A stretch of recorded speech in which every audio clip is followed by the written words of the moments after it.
Assalamualaikum warahmatullahi wabarakatuh. Anak-anakku yang saya cintai dan yang selalu dirahmati oleh Allah Subhanahu wa Ta'ala. Hari ini mari kita belajar tentang keperwiraan Nabi Muhammad SAW. Sebelumnya mari kita berdoa dengan memanjatkan suratul Fatihah. Semoga belajar kita kali ini bermanfaat fid dunya wal akhirah. Amin Allahumma amin. Ila hadiniya Al-Fatihah. A'udzu billahi minasyaitonir rajim. Bismillahirrahmanirrahim. Alhamdulillahi rabbil alamin. Arrahmanir rahim. Maliki yaumiddin. Iyyaka na'budu wa iyyaka nasta'in.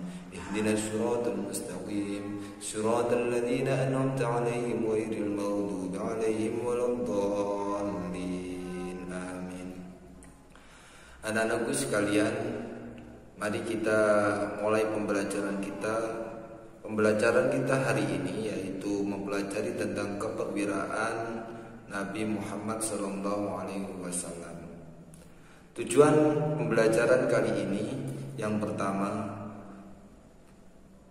siswa dapat mentelaah sifat keperwiraan Nabi Muhammad SAW. Yang kedua,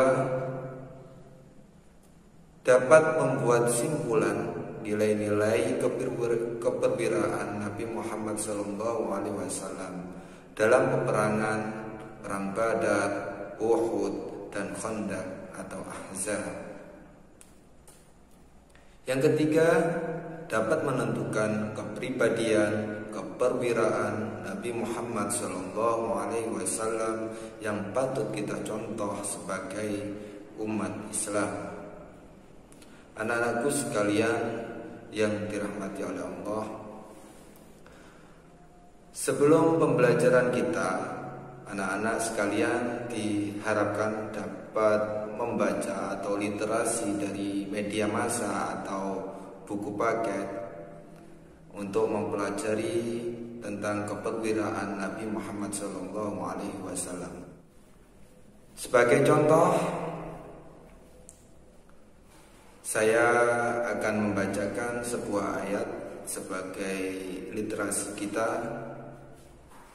Walaqad kadabna fiz zaburi min ba'di dzikr annal arda yarithuha ibadiyas salihun inna fi hadha labalaghan liqaumin 'abidin wa ma arsalna illa rahmatan lil alamin. Nah, di sini kita bisa tahu artinya, yang dimana di situ wa ma arsalnaka illa rahmatan lil alamin, dan tidaklah kami mengutusmu wahai Muhammad melainkan untuk menjadi rahmat bagi seluruh alam. Nah, di sini bisa kamu sekalian bisa membaca buku paket halaman 96 sampai 101. Anak-anakku sekalian yang dirahmati oleh Allah, dalam pembelajaran keperwiraan Nabi Muhammad SAW atau yang bisa disebut pejuang atau perwira, Nabi Muhammad itu sebagai seorang yang pemberani. Di sini Nabi Muhammad SAW sebagai seorang yang sangat pemberani, juga sebagai panglima, pejuang yang gagah berani dan pantang menyerah.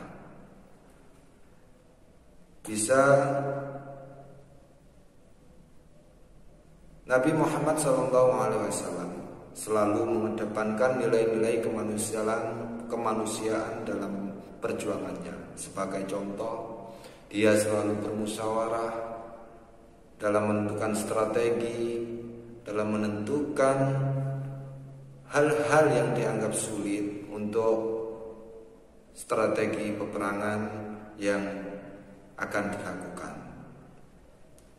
dan selalu menerima semua pendapat dari sahabat-sahabat beliau. Yang kedua, karena yang sudah saya sebutkan tadi dari awal, wa ma arsalnaka illa rahmatan lil alamin, peperangan yang dilakukan oleh Rasulullah atau perjuangan yang dilakukan oleh Rasulullah itu bukan semata-mata karena hawa nafsu atau apapun. Perjuangan Rasulullah itu untuk mempertahankan diri beliau dan umat beliau, umat Islam yang ada di Madinah, yang ada di Mekah. Kita kembali lagi ke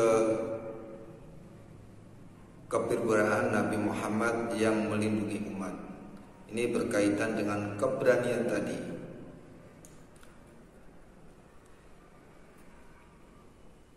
Peperangan-peperangan yang terjadi di zaman Rasulullah SAW dikarenakan kemarahan kaum kafir Quraisy yang tidak terima, yang tidak ingin Nabi Muhammad SAW menyebarkan agama Islam di bangsa di tanah Arab.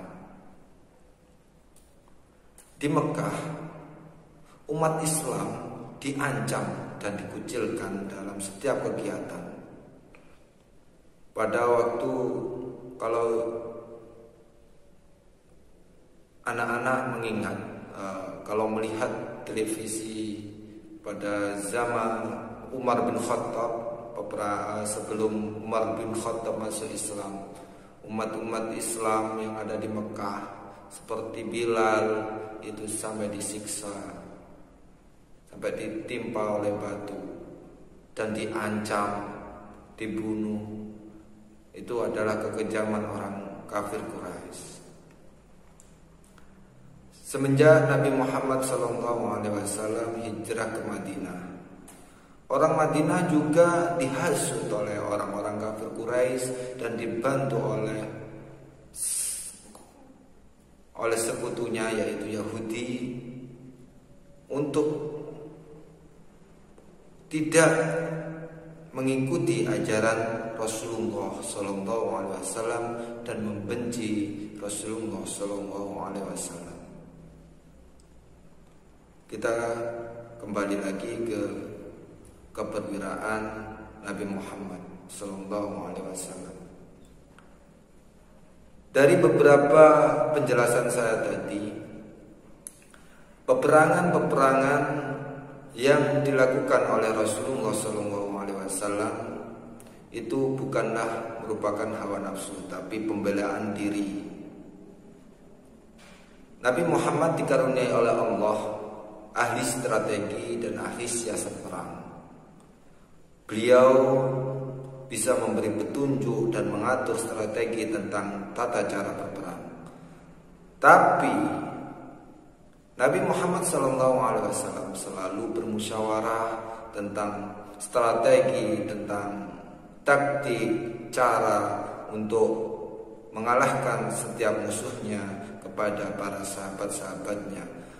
Kalau para sahabatnya berpendapat lebih bagus dari beliau, dia akan melakukan dan menjalankan apa yang dianggap beliau paling benar.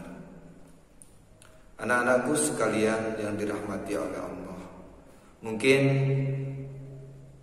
sekian pembelajaran yang dapat kami sampaikan, semoga bermanfaat.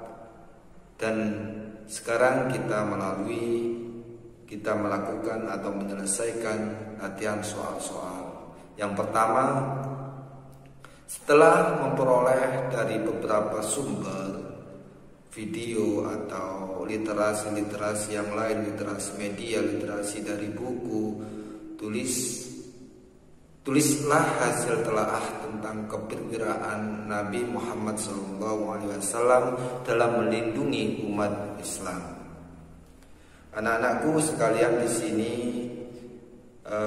anak-anak diberi tugas untuk menulis dari telaahnya atau dari bacaannya. tentang keperwiraan. Ya, contohnya seperti yang penting-penting aja, yang rangkuman-rangkuman atau rangkuman-rangkuman yang penting tentang keperwiraan Nabi Muhammad SAW dalam melindungi umat Islam. Yang kedua, saya beri pertanyaan, bagaimana jika kamu menjadi ketua kelas dan ada teman kamu berbeda pendapat dengan kamu pada waktu musyawarah? Pelajaran yang dapat kamu ambil setelah mempelajari keperwiraan Nabi Muhammad SAW, apa yang dapat kamu ambil dari keperwiraan Nabi Muhammad SAW? Mungkin itu soal-soal, hanya 2 soal saja yang bisa kami sampaikan. Selamat mengerjakan. Semoga kita selalu dalam lindungan Allah Subhanahu wa taala, selalu dimudahkan dalam menuntut ilmu. Semoga menjadi anak soleh solihah. Amin Allahumma amin. Saya akhiri. Wassalamualaikum warahmatullahi wabarakatuh.